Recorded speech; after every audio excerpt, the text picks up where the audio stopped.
Hello YouTube, Danny here from the home of Random Productions 2.0. I welcome you to computer repair one of many. Today we're going to be repairing an HP Pavilion. I'm going to show you how I wipe and clean laptops as well as reprogram them. If you've watched the Asus unboxing and programming video, it's the same process. I get a brand new Windows 10 iOS and throw it on my USB type lock, as well as I use spray air to clean the fans and vents. I do have an air compressor downstairs, but that's more for desktops. I also use a microfiber cloth and some typical screen cleaner type detergent, because that's what you need for electronics. You don't want to use very strong chemicals or else you can damage your product. Also, in addition to that, remember to remove the battery. This is an HP Pavilion G7. It had Windows 7 in it. It's been upgraded to Windows 10 a few years back. So it's a simple clean and install. See, battery out.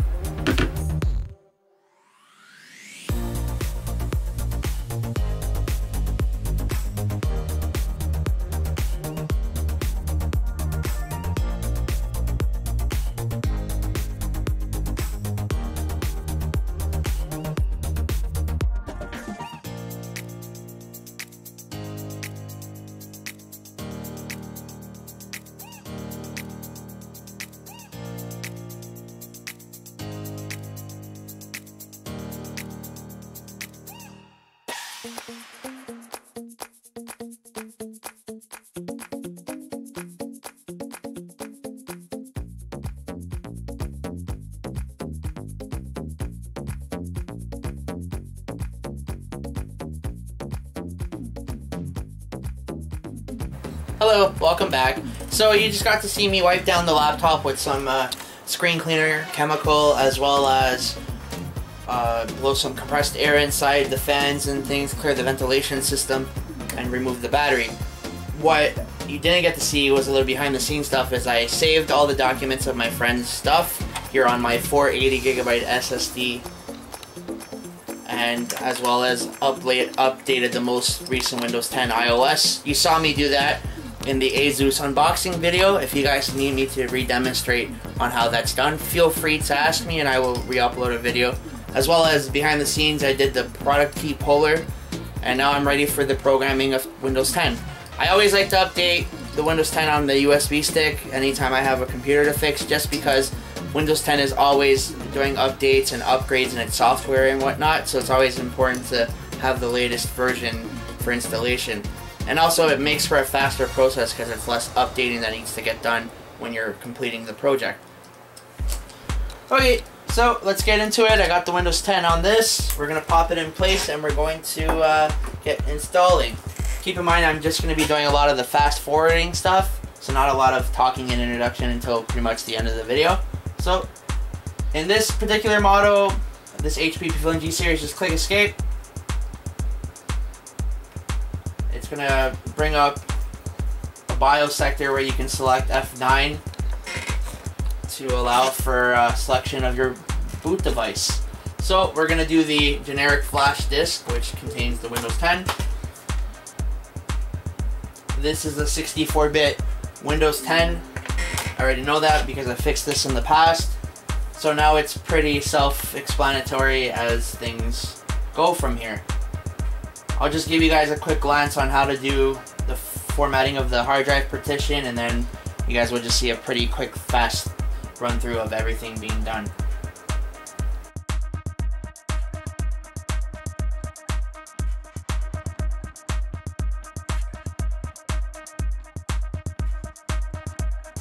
Okay, we're now at the Windows setup screen. I'm going to change a couple of things. The language to install will remain as English United States. Time and currency format goes to English Canada. I just click E until I get to Canada. Keyboard or input method is US. In some circumstances, the Windows 10 will recognize the product key because it gets integrated to the BIOS. This was a Windows 10 that was picked off from Windows 7 years ago when they were allowing for that. In the event that it asks you for the Windows 10 product key, because I was able to save it behind the scenes, what I'll do is when that pops up, if it does, I will just click skip. So right now we're just waiting on to see on how the Windows 10 installation dictates if it's gonna pull it out. So here it's gonna ask us. I'm just gonna click I don't have a product key for now, and I can install. I know this is a Windows 10 Home Edition, but here when you do get like a fresh install option, it's gonna ask you what Windows you have. It goes all the way from Windows Home all the way to Windows 10 Pro. It's a Home Edition at 64-bit. So next to that,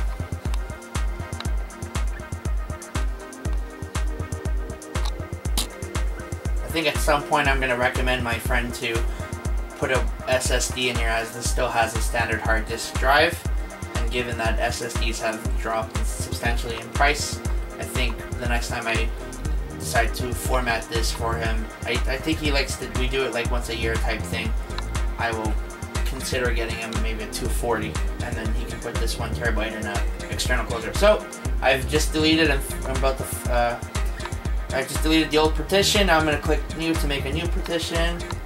These numbers stay the same. Click OK. Just format it quickly.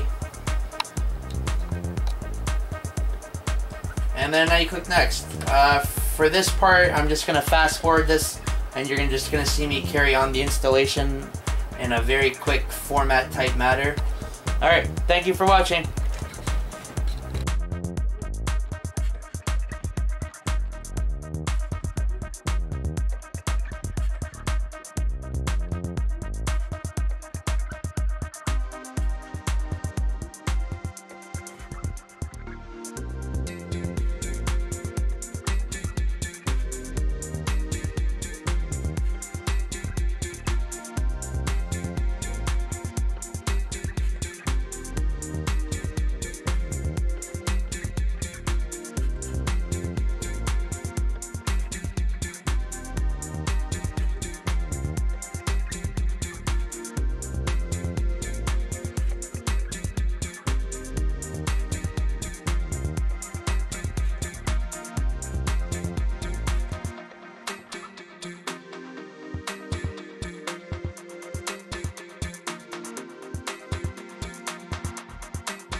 Hello everyone, welcome back. Great news is we finally completed the Windows 10 installation. I also did a little bit of behind the scenes stuff, re-uploading my friend's saved documentation. Also throughout the video you got to see me checking out the My Computer sections, and the Windows 10 did do its activation on its own. so that's great. So it pulled it from the BIOS like I said it would. That's always important to always make sure you pull a backup of the product key using a product key puller. I can give you guys in more depth instructions on that. If you guys would love for a video like that, let me know. And in addition to that, I tend to make a local account for these guys. I don't tailor an email to this, but that being said, when you're installing Windows 10 freshly, it requires a Microsoft account to proceed into the finalization to when you get to the desktop. But that being said, I make a local account and I just delete all my credentials and things like that. So now that we've completed it, the last thing to do is, my favorite thing to do now, is a user benchmark. I'm ready at the screen. We're just gonna have to download it. So free download. And we'll go from there. So, top.